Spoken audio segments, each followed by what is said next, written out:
Nazywam się Agata Wiatrowska i prowadzę firmę Horses, która zajmuje się prowadzeniem programów rozwojowych z końmi. Jest to innowacyjna metoda, którą wprowadziłam do Polski kilka lat temu i w tym momencie można powiedzieć, że zupełnie przestawiłam swoją działalność czy swoje życie zawodowe właśnie w kierunku prowadzenia tego typu programów. A zaczynało się zupełnie w innym miejscu, bo zawodowo zdecydowałam się na studia, na szkołę główną handlową, na ekonomiczne.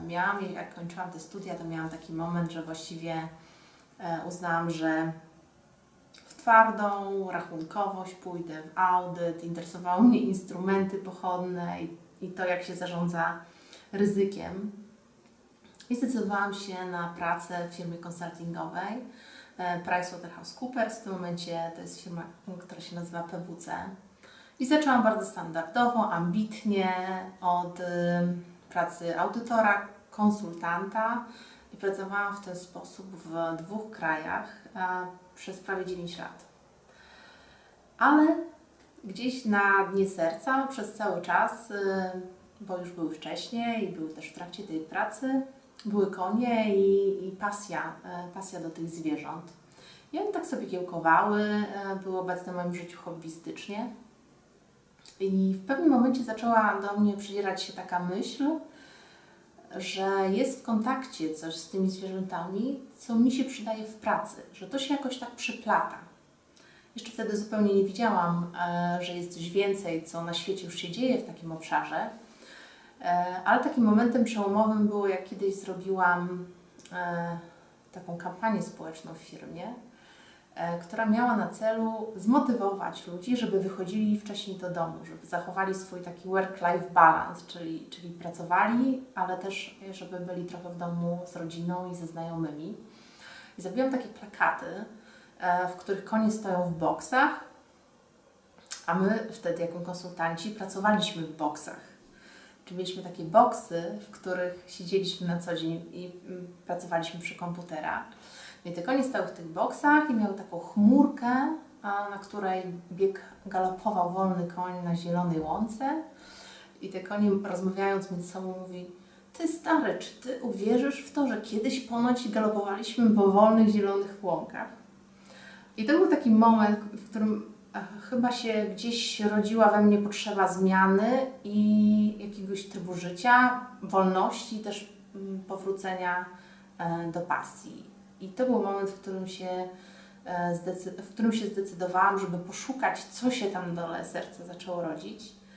I zaczęłam szukać, czy jest jakiś związek z byciu, w tym momencie już byłam menadżerem, a kontaktem z końmi. Tak się rozpoczęła ta przygoda.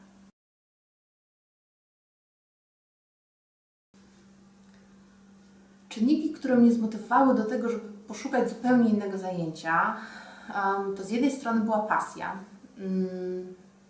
czyli po prostu to, co w jakiś sposób zajmowało najbardziej mój czas też w czasie wolnym, coś, co lubiłam robić, coś, o czym lubiłam opowiadać, ale z drugiej strony też była po prostu potrzeba zmiany.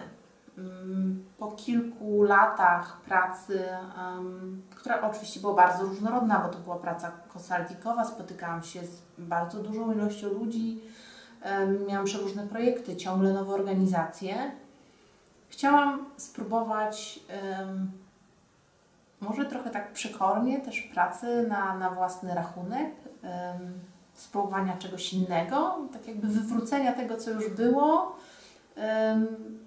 No bo tak sobie myślałam, że co tak jeszcze 20 kolejnych lat całej mojej pracy już będzie podobnie, a może coś w tym warto było zmienić. Więc to był też taki impuls przekornej chęci zmiany.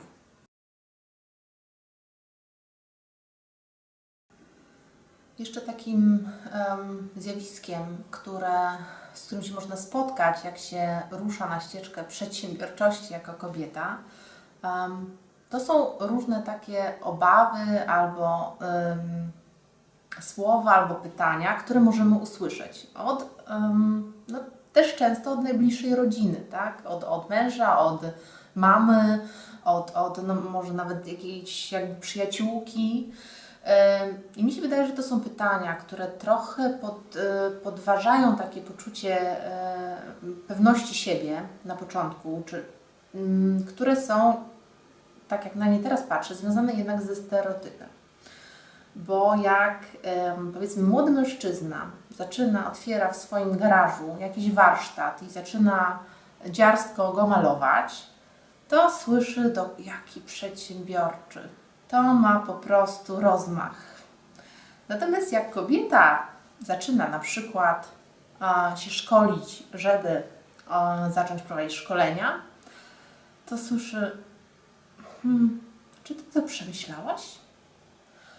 I tak jak rozmawiam z różnymi osobami, z kobietami, które gdzieś albo zaczęły swoją działalność, albo się do tego przymierzają, to jednak to, co może być trudnością, to takie różne podważanie sytuacji, która jest na początku biznesu przez osoby z otoczenia. A w moim odczuciu prawda jest taka, że w ogóle biznes jest rzeczą niewiadomą, więc tam jest bardzo dużo niewiadomej.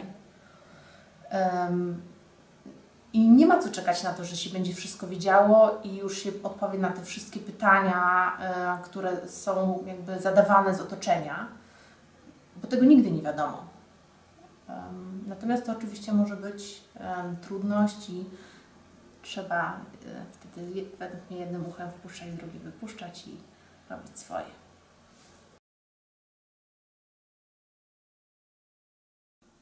Jak się zastanawiam, co bym powiedziała sobie, która chciałaby coś rozpocząć, to mam takie wrażenie, że jeśli już słuchasz tego nagrania, to urodził się jakiś pomysł, albo przynajmniej pojawił się jakiś głos, który każe szukać.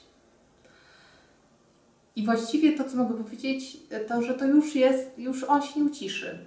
To już się zaczęło dziać i trzeba mu dać głos, bo nawet jeśli się na jakiś czas go uda trochę tam utemperować, to zrobi się coraz bardziej zgryźliwy, sfrustrowany i będzie dokuczał.